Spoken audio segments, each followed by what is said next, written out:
Hi, I'm Julia Hankins, and I work with kids yoga teachers to help them grow their businesses and be more aligned with their values. And today I'm going to be talking all about working in schools in the UK and funding that's available for schools to get yoga classes in them. And so this video is specific to the UK because other countries will have other funding and other issues, but this is specific to the UK.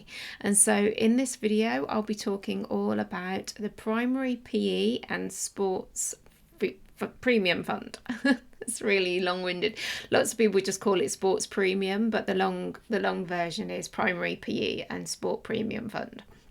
And I'll be talking all about what it is, who it's for, who it's allocated to, what it can be spent on, the 5 key indicators, how it is applicable to yoga teachers. And I feel this is really important information because actually we believe that schools are skint, don't we? And we think, oh, schools don't have the funding. And, obviously that is really true. And actually schools in the UK are in trouble financially. However, there are certain pots of money that are allocated to schools for specific things, and the sports premium is one of these things. It is a pocket of money that is delivered to schools for specific reasons to do with PE, physical activity, and movement and sports. And it's ring fenced. That means it can't be spent on anything else, but it can be spent on kids' yoga. And so, and many other things. But today I'll be focusing on what it is and what you need to know as a kids' yoga teacher. So if you're interested in learning more, watch on. So I've got my notes next to me. So if you see my eyes doing this, then that's what I'm doing. I'm just checking my notes that I've got, that I'm saying everything I wanted to include. I don't want to give you the wrong information. So there's primary sports, primary PE and sports premium has been in effect since 2013, and the UK Chief Medical Officers recommend that a daily physical activity should be about 60 minutes per day for children, and according to the Childhood Obesity Plan, 30 minutes of this should take place in schools. And so the primary PE and sport premium is aimed at supporting that. And so it enables schools to make, and this is a direct quote from the UK website, which I'll link in down below the video. But I think what's really important here is this key phrase. It enables schools to make additional and sustainable improvements to PE, sport, physical activity that they provide. So yoga doesn't fit into sport because it's not a sport, but it does fit into physical activity, and it can also fit into physical education because of the skills that are directly taught within the subject. Obviously, depending on how it's being taught, it needs to be a quality lesson and needs to be linked to the national curriculum. You can't just go in and waft around and do some fun like yoga poses and call it a PE lesson. It needs to be linked to the national curriculum. I have other trainings about that if you're interested in that, but you can definitely use the sports premium for yoga because it fits into PE and it fits into physical activity.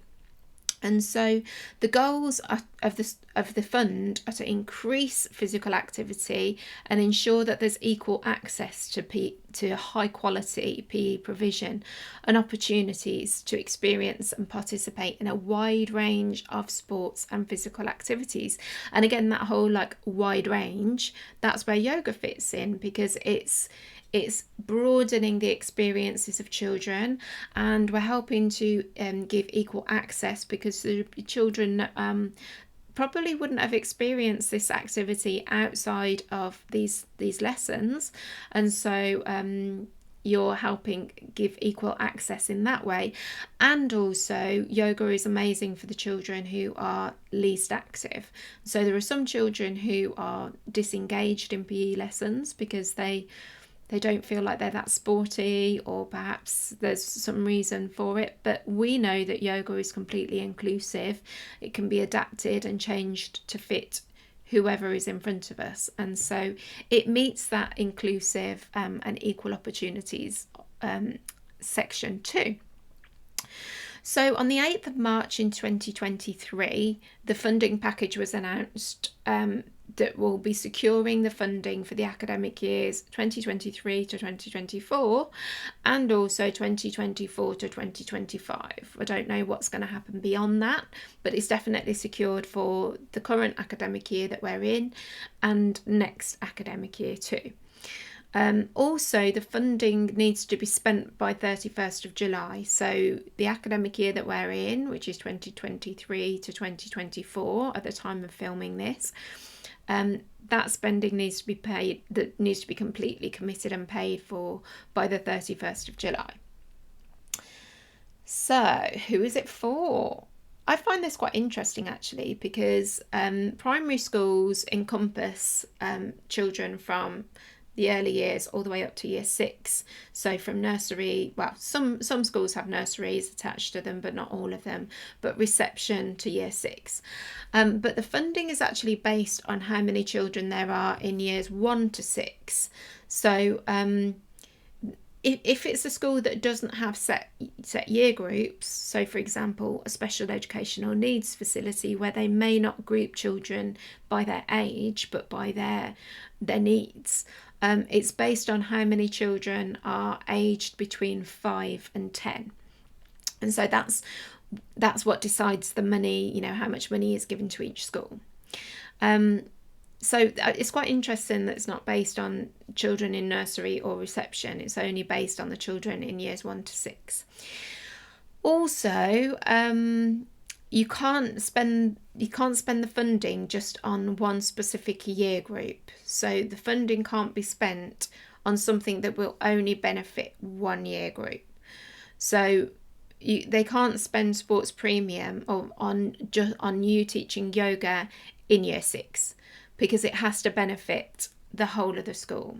So they could spend it on a wellbeing day that reaches all of the children, and they may choose to include reception and nursery within that day. But the sports premium can be spent on as long as it's meeting all of the children, not just one year group. So that's an interesting point to note as well. So who's it allocated to? Well, it's allocated officially to the head teacher, and the decisions are usually come about by a discussion with the senior management team and the head teacher. However, the PE lead generally has an overseeing of how the money is spent and filling in all of the recording and reporting that takes place for it. Because it's such a protected expense, the PE lead needs to report on how the money is spent to make sure that the money is spent on the right things and that are meeting all of the key guidelines, which we'll talk about in a little moment. And actually next year, in the academic year 24-25, there's an online tool that PE leads will have to use to ensure that everything is being spent on the right things. So yeah, the final decision lays with the head teacher, but in most schools that I work with, the PE lead is the person who has that kind of overseeing and the planning of it all. But yeah, the senior management team and the head teacher get the final say. So what can it be spent on? Well, there are really strict rules about it, and the expenditure needs to be, I'm just referring to my notes to make sure that I'm clear on my language here. The expenditure needs to be sustainable and benefit children who will join the school in the future, and at the same time develop or add to the PE, sport and physical activity that the school already provides. So what that means is kind of like two strands. The money can be spent on something to help the school be more sustainable for the future. So it could be like training staff, things like that. And or the spending can be spent on developing and adding to the PE and sport and physical activity provision schools already providing. So it can't be spent on current PE lessons and what the school is like the base level for the PE lessons, but it can be spent to develop and give extra. So there are 5 key indicators, and I'm actually going to include a link to the Association for PE page for this, because I think they've got a really nice poster which is quite good for you to refer to, and you can download it and save it and refer to it when you're reaching schools or communicating with schools, so you can refer to it. But I'm going to talk about them now. So the 5 key indicators that schools can use the funding for, they should be able to see improvements in, number 1, increased confidence, knowledge and skills of all staff in teaching PE and sport. So that's number 1. And so if your yoga lessons have teachers coming in to observe you, and the intention is that they will deliver that after you've left, then that could fit into number 1, because you're increasing the confidence, the knowledge and the skills of the staff in teaching the PE or sport. Yoga's not a sport.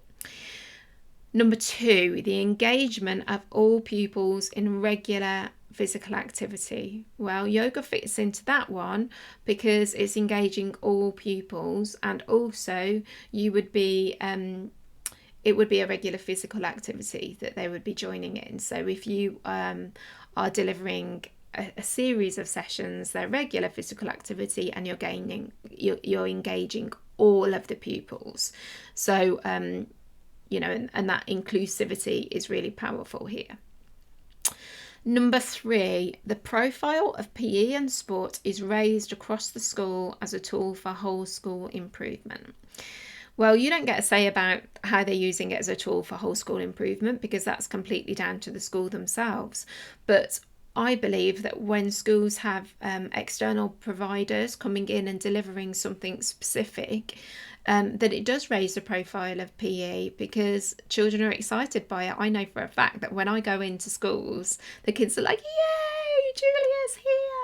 And it's really sweet because they're excited, and they see all the mats in the hall and my props that are special and different to the school props, and it gets them excited, and it raises the profile of physical activity. So that is point number 3.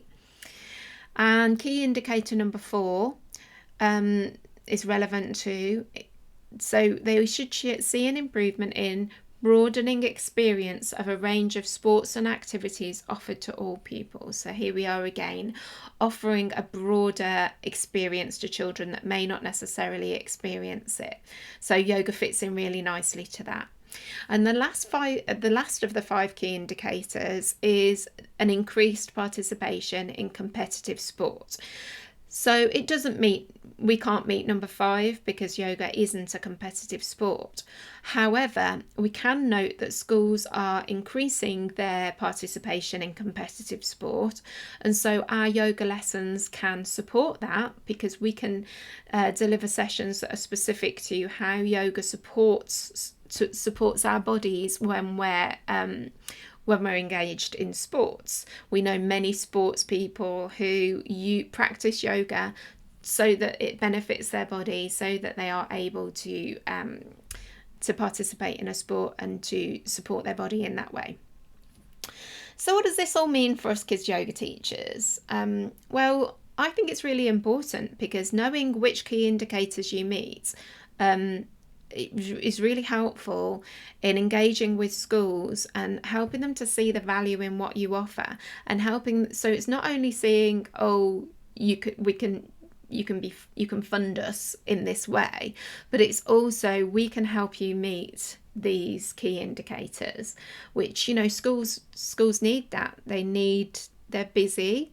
People who work in schools are incredibly busy. The PE coordinator is likely also responsible for other subjects, perhaps. Sometimes they're members of the senior leadership team too. But they're usually class teachers as well. And so these people are really busy, and the clearer that we can make our communication with them, and the clearer we can lay it out, this is how I can help you to do your job, the better that it is for them and for us, because they see our value. I also think that it depends on your lessons and how you work as to how you meet the key indicators. And so what's really valuable here is for you to spend some time looking at the key indicators, reflecting on your business and thinking about, okay, how do I meet these key indicators? And if you're struggling with that, then you can arrange a meeting with me. I'm actually doing a special offer in July that if you are working with me for the first time, then we can have an hour together for just £97 when it's usually £200. So this is much, you're saving money here. But if you wanted me to support you in looking at your business, so specifically helping you to pick out which key indicators and helping you kind of formulate a plan of working with schools, then get in touch. My email is julia@juliahankins.co.uk. But yeah, you can look at the key indicators on the link that I will have included below from the Association for PE website, and look at your business and think, how do I normally meet these, and which of my offerings meet which of the key indicators, and then communicate that to schools. So, for example, I can confidently say that in the lessons that I teach and in my personal business, which may be different to yours, that I meet key indicators 1, 2, 3, and 4 in different offerings that I teach. And I communicate this to the schools in emails or in conversations with the staff themselves, which is why it's really important that you get comfortable with the language so that you're using the same language as the teachers, as the PE lead. So, so as I was saying, schools need to have spent the budget by 31st of July. So if you're watching this at the time that the video is released, we still have a month for the schools to be finishing spending this year's allocated budget. Sometimes schools have a little bit of money left over at this time of year. Not always. Some schools are really good at organising and really good at planning in their expenditure. But if it's a school where the PE lead is new and they've kind of inherited it, or if it's a school where the PE lead was really busy with other stuff and didn't manage to fulfil the expenditure, then there may be some money left in their budget that they have to spend by the 31st of July. Otherwise they lose it. It's gone. It goes back. So you may find that this is a really good time to be reaching out to schools and letting them know how you meet their five key indicators. You don't have to meet all of them. It just needs to be one or more. And so you may have noticed that in schools in the UK, there's been sports weeks, sports days being held recently. And that's because in the UK, the charity Youth Sports Trust runs the National School Sports Week every year, and it's usually in June. So what schools tend to do is put all of their kind of sporting events around about the same time so they can tie it in together.